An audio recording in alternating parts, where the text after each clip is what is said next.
All right, shalom and good afternoon, Boaz here. Well, on Facebook, and I am part of a lot of different, or member of a lot of different Facebook groups. And what I like about the Facebook group books is, or the the Facebook groups is the ability to not only network and coordinate and share ideas with one another, but as well hear the concerns, the challenges that people are experiencing, whether number one on homesteads or attempting to acquire a homestead. And this goes for, it doesn't matter. Homesteads, communities, what have you. But I'm going to read to you what someone stated on a homestead Facebook group. And it was very telling because people need to understand that if the spirit moved you and you had the resources to do this 10, 20, 30 years ago, you're sitting pretty good right now because the ability for people to make this kind of transition because of the economy is becoming more and more difficult. So let's read what this woman says, okay? Hey everyone, my husband and I have been saving up to buy our first home and hopefully start a homestead. But we are feeling so discouraged with how expensive everything is getting. We feel like even after saving off of his one income for several years, saving off of his one, I guess saving his income for several years, that we still don't even have enough to buy a house without land, and we won't buy without at least 5 acres. We live in North Carolina, and we live in North Carolina, and it seems like groceries are going through the roof. And for a family of 3, and I'm pregnant with the 4th, and we are spending anywhere between $800 and $1,000 a month on groceries. Our heating bill has been over $200 every month, and we have a two tiny bedroom apartment. We have fires every night, and it keeps our heating below 68. And we just had to pay our midwife $4,000 for our entire tax return for our soon-to-be baby. We really eat out. I make everything from scratch, and we are very good with our money. Beautiful family, it seems like.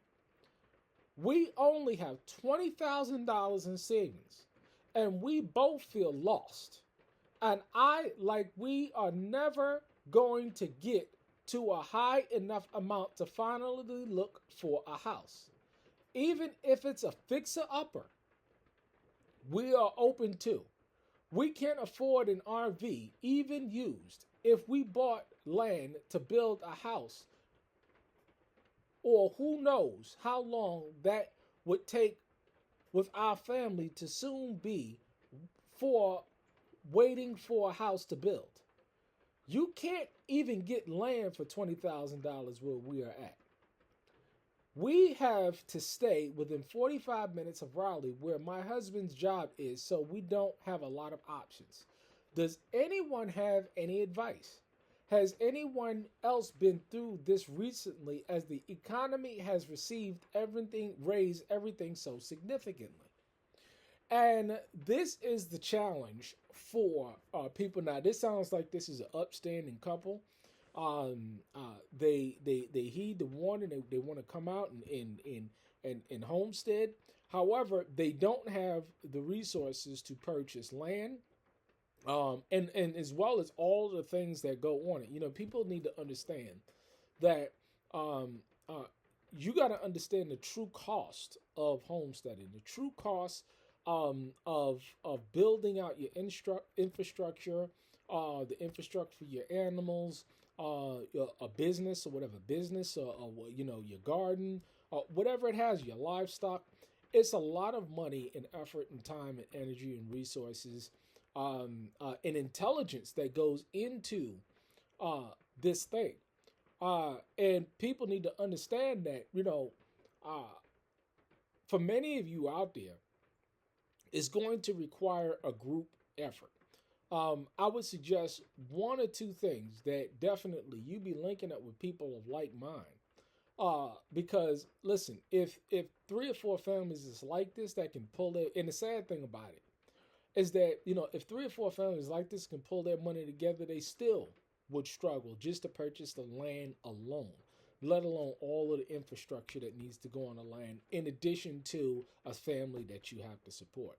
I was blessed to not be able to start my family, or restart my family, I should say, until I got out here. Um, and it's been a beautiful thing because I've been able to grow with my family. The infrastructure, the things that I'm able to do and accomplish has been able to grow.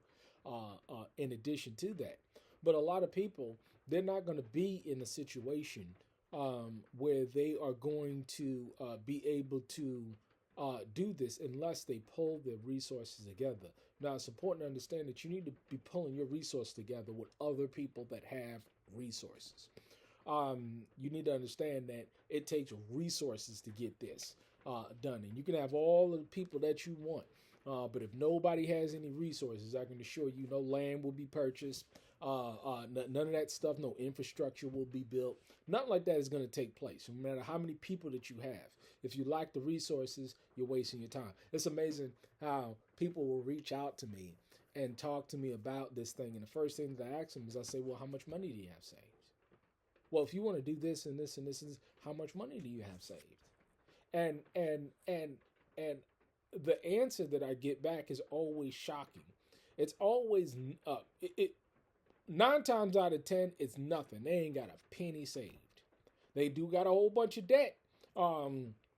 And they talk to me about the debt ways of getting what they want. And I don't fly that. I don't advocate that route.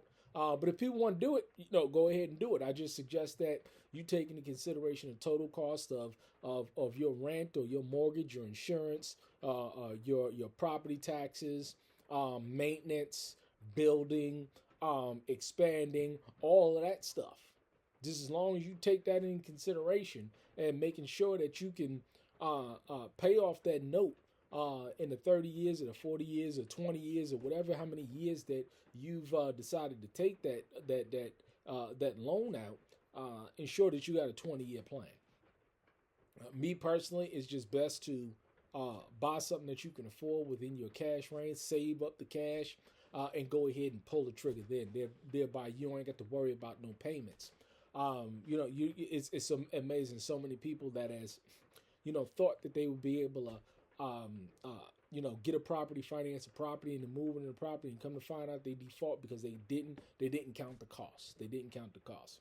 So, people like this, they're going to have to come together. And I'm talking about 4-5 families deep based on these people's economic setup where they got, and I just go by the savings alone, $20,000 in savings.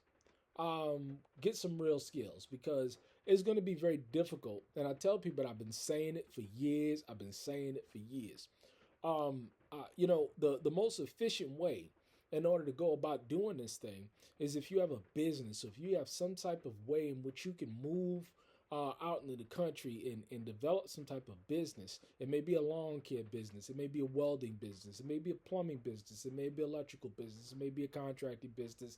It may be a fixing hydraulic lifts and farm equipment. Wherever the skill set, mechanic, diesel engine repair, whatever it is, whatever it may be, computer, stocks, whatever it is that you can muster up in terms of developing income in a rural setting, you'll be better off.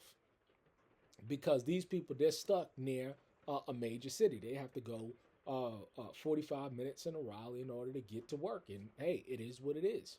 So it's just going to be a remnant. There's going to be only going to be a few that's going to be able to pull this thing off.